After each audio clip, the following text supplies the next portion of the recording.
Hello, everyone. Guess what? Victoria Crowder is back with us.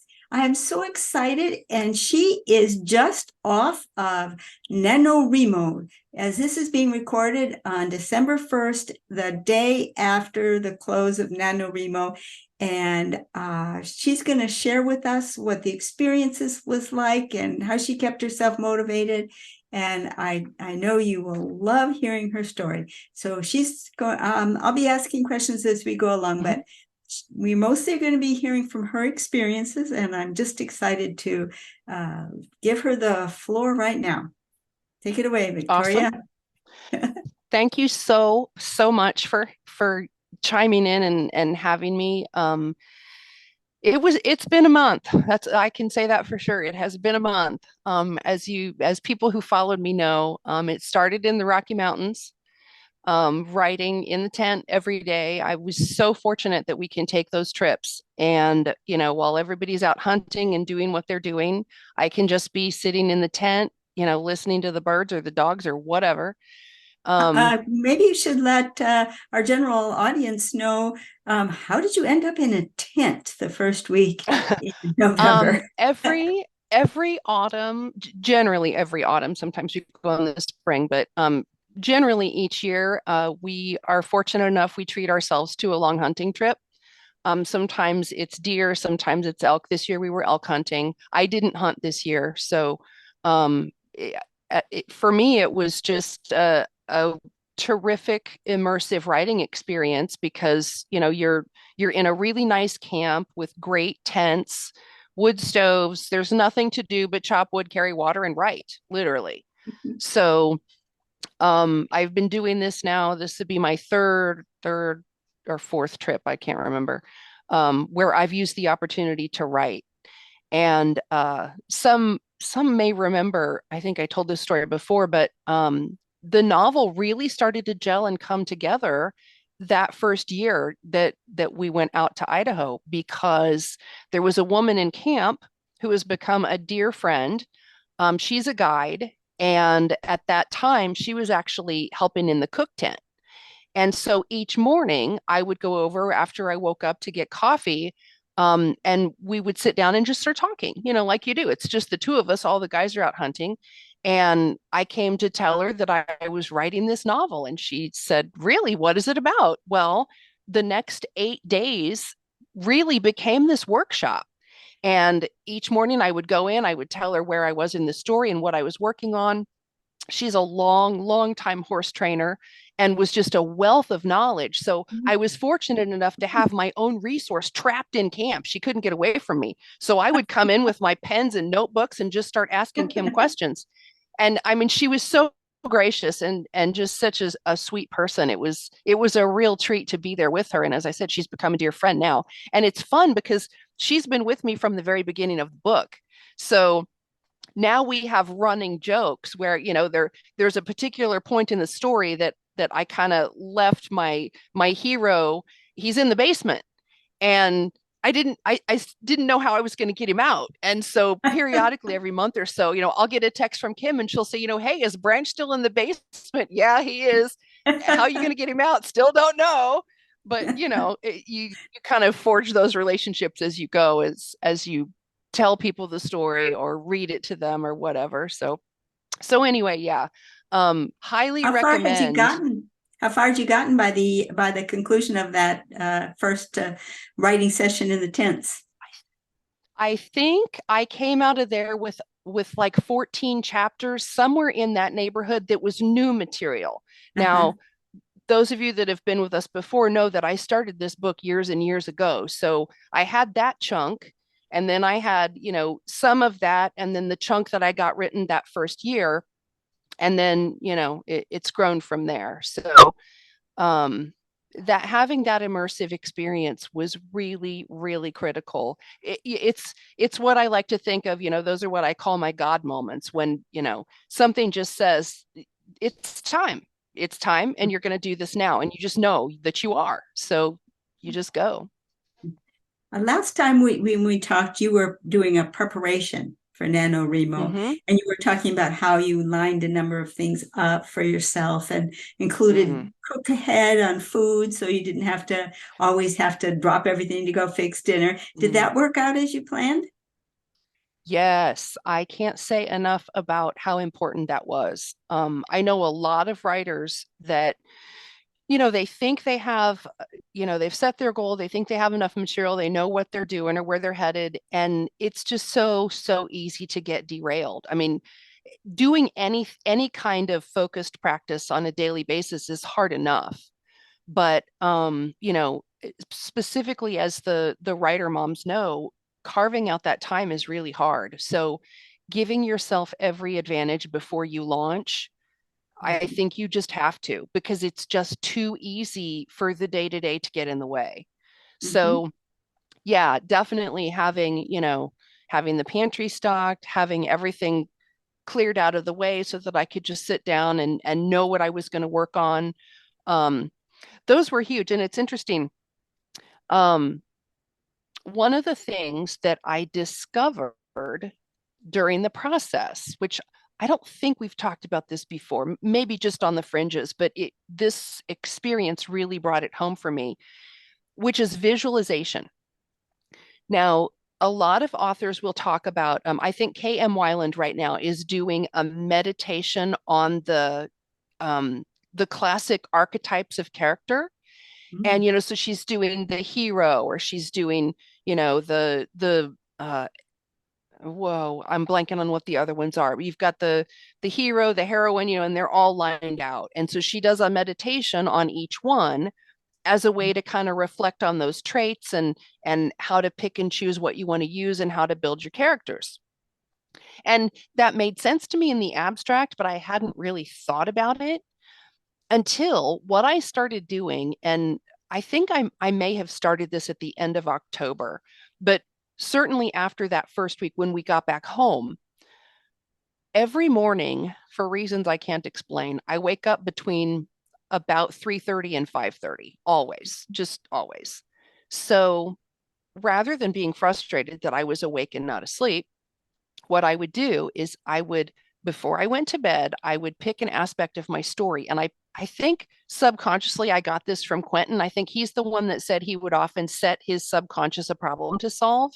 Mhm. So that's what I did is I would think, okay, I'm getting ready for bed, getting sleepy, whatever. And I would think about, okay, how am I going to solve this story problem? Or where my character has this choice, which direction could that choice take them in the plot?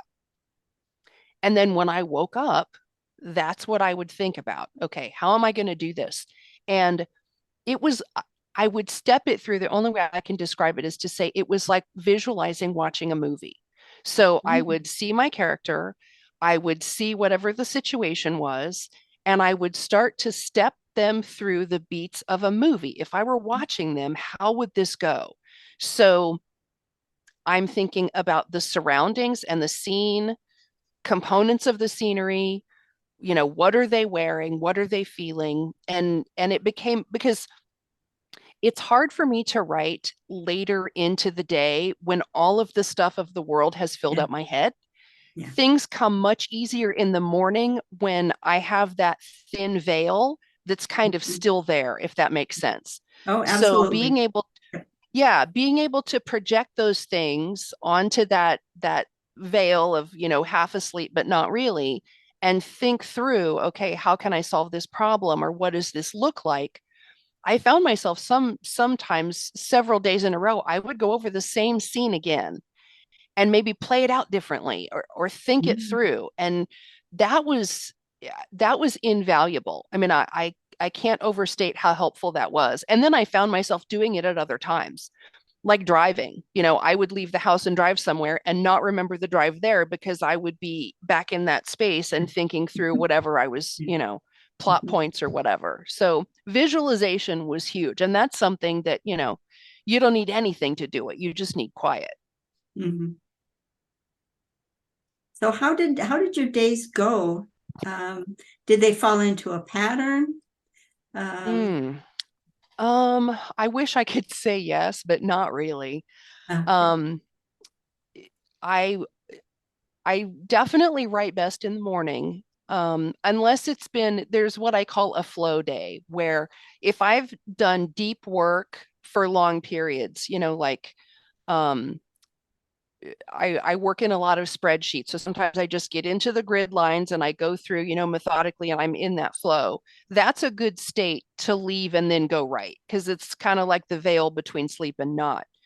Um, but if it's been a super busy, like chaotic, on the phone, off the phone, crazy things blowing up everywhere, it's much harder to get into. Mhm. So having the tools of, say, starting with a prompt, if I know, oh, okay, I need to get 725 words. That's all I need to meet today's goal. Then, it gave me something that I could just drop into and just only work on that one thing.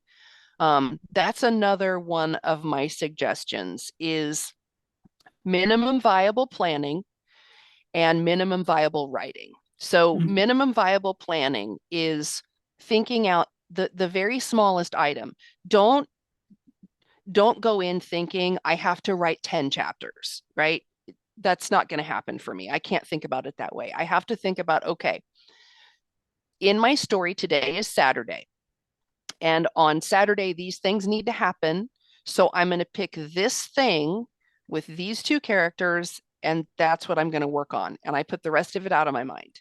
So, whatever minimum viable piece that you can work on just to get that scene written, to get it situated into the plot, just do that piece. And Mhm. if you make your goal, great. And if not, that's okay, go again. And so that brings me to the next thing, which is Mhm. writing in sprints. Oh, okay. Um, our grandson is a runner, and he's in college running now and just doing amazingly well. And I often think of Charlie and the way that he practices, right? He runs every day, miles and miles and miles and miles, crazy miles. And I often think it doesn't matter if it's cold, if it's raining, if it's hot.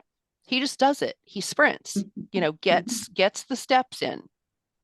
Well, you often hear writers, especially during Nano, talking about writing sprints. So they'll have a 3 hour block up. Everyone will maybe Zoom in or however they're meeting online, and they'll set a timer like you would for the Pomodoro method. Okay, I'm going to set a timer for 20 minutes and I'm going to work for this 20 minutes. When the timer goes off, that's it. I'm done. I'm going to get up and take a break. And so I found myself, if I could say that anything was consistent, it wouldn't be time of day, it would be writing sprints. Oh, So okay. I like about 25 minutes. That Uh-huh. seems to give me a good parameter for, getting into what I'm working on and getting a chunk finished and not feeling like, oh gosh, I have to write for 3 hours. So I would figure out my sprints. What am I going to do today? I'm going to do 4 sprints of 25 minutes, and I'm just going to space them throughout the day, as I have time or as I'm thinking of story. Or maybe I'm just going to do two back to back with a 5 minute break in between, and that's going to be it. So having that little goal of I'm just going to set a timer and I'm going to get the words done and see where I end up, writing in sprints was huge. Uh-huh. Yeah, especially since you were trying to meet a certain word goal. Um, Yes. And now, even if you're not, it still works. I'm just yeah, going to write for 25 minutes and get whatever I get. yeah, yeah. Well, for a lot of us, time press writers, we might be writing for 20 or 25 minutes because that's Mhm. the window of time that we've got open. Exactly. Yeah. Yeah. So Yeah. that's It similar. works. How did you set yourself a certain number of words per day? Did you hmm try to just, hit that same number day after day after day, or did you get ahead and then Mm-mm. behind and then up and then down? How did it flow? It it was the roller coaster. Um, the way that the NaNoWriMo portal is set up, it's set up with a preset goal of 50,000 words in 30 days. If you do the math, that's 1,667 words per day. Because the going kind of wisdom is a typical novel is around 50,000. So Mhm. that's where that came from. Obviously, in my genre, it's longer, about twice as long actually. But that's kind of the baseline is 1,667 a day gets you to 50,000 by the end of the month. Mhm. So the way the counter works is it calculates in real time. So if I write 200 extra words over that 1667 today, those count towards tomorrow words. So I only have to write 1467 tomorrow. So it changes. And Mhm. there's different ways you can toggle your data around. I didn't get involved in that. However, I found I felt better. And this is funny. This is just a psycho thing. I found I felt better about the writing if I ended ahead. If I Oh. knew that I was starting with a bank tomorrow, it Mhm. made tomorrow not so overwhelming, or, Mhm. it made me much more inclined to want to get to the writing the next day because I knew I've already got a couple hundred words in the bank. So Mhm. I don't know what Hmm. that means, but it Mhm. it was nice.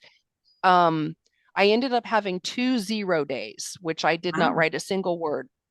The first one was, I want to say it was either the Sunday or the Monday after the weekend I was sick, and I Uh-huh. slept the whole weekend. I just felt awful, and there was no way I was going to get up to type. It just wasn't going to happen.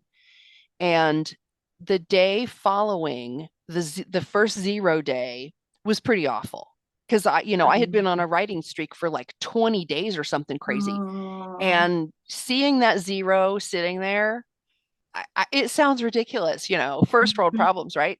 But it was awful. It was really awful because I had set this goal. And then, my silent mentor, Kathleen, posted what you posted, that link to Stephanie's podcast. And I went and listened to that. What do you do the day after perfect? And it was perfect. I mean, it really was perfect. And helped me think of it in a different way, which was, you idiot, you are allowed to have a sick day. It's okay. The world's Yes. not going to end. Nobody's judging you. So then when I had the second 0 day, which is funny, the second one, everything was fine. I didn't intend to not write that day. I just woke up the following day and realized, holy crap, I forgot to write yesterday. So Forgot. I must have had a mind shift in there somewhere because, well, I shouldn't say I didn't write. I did writing and things, but I didn't log anything, and I didn't Oh. record anything. So, Oh, okay. there was activity, but none of it was vouched for. So I was like, well, that kind of stunk. Oh. But Oh, yeah, then so you have to you kind of like lose it in terms of the way they then calculate if you you won or not.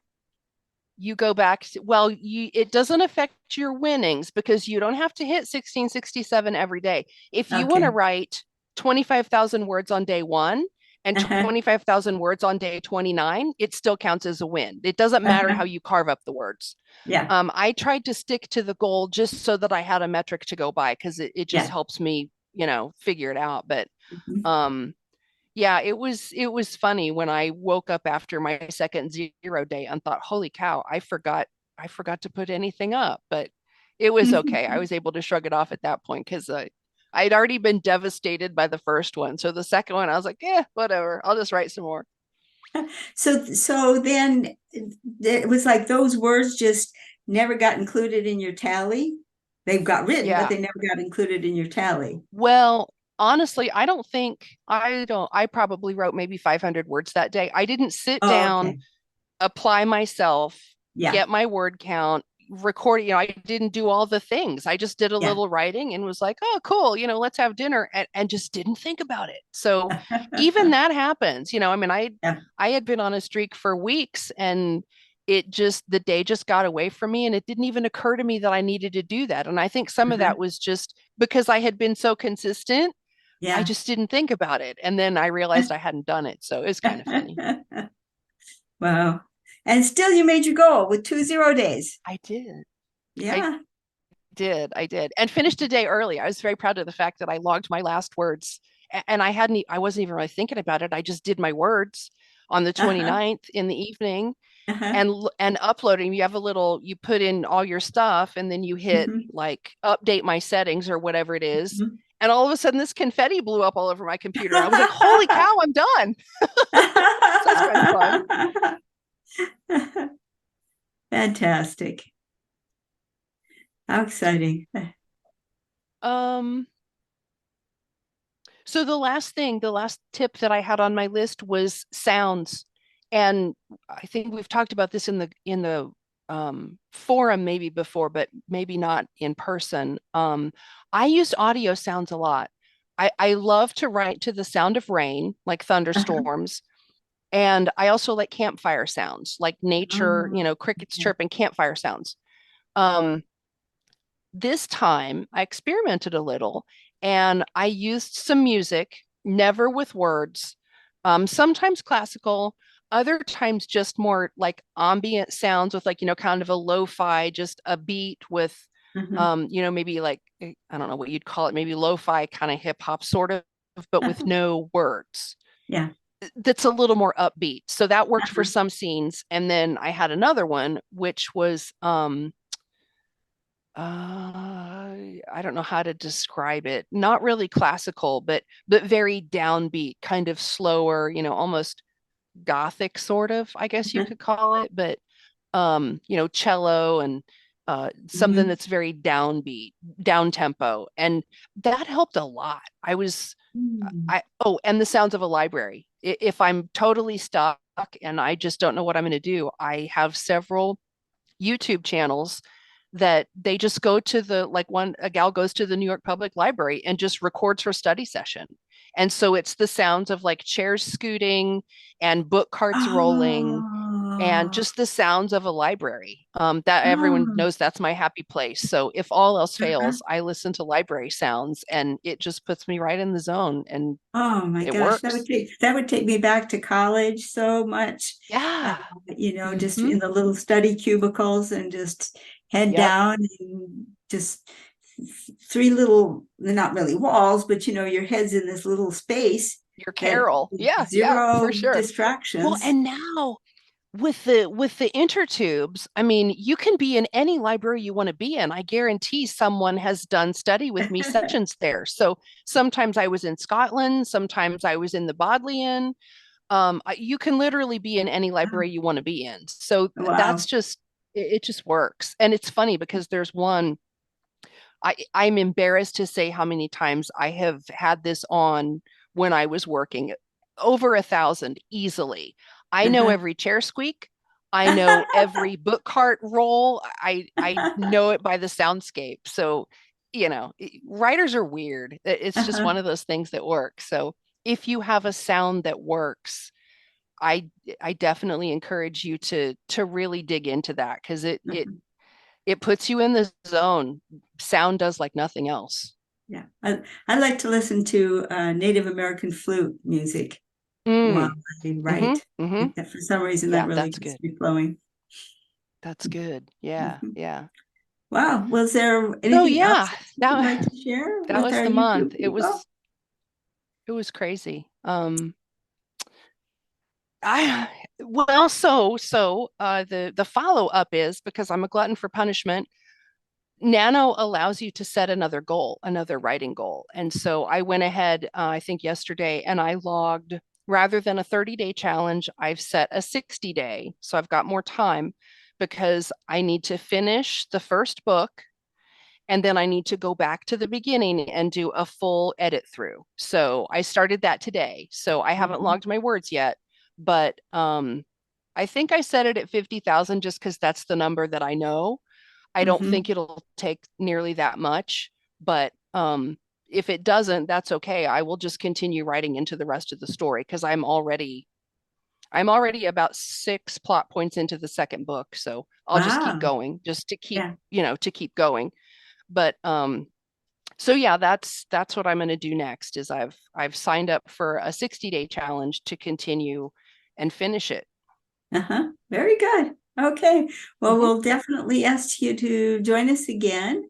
mhm, Then after your 60-day challenge and tell us about uh, if your book is really ready and what your plans are after that in terms of getting it mhm, published so that we can all mhm. take it off the shelf and enjoy reading it.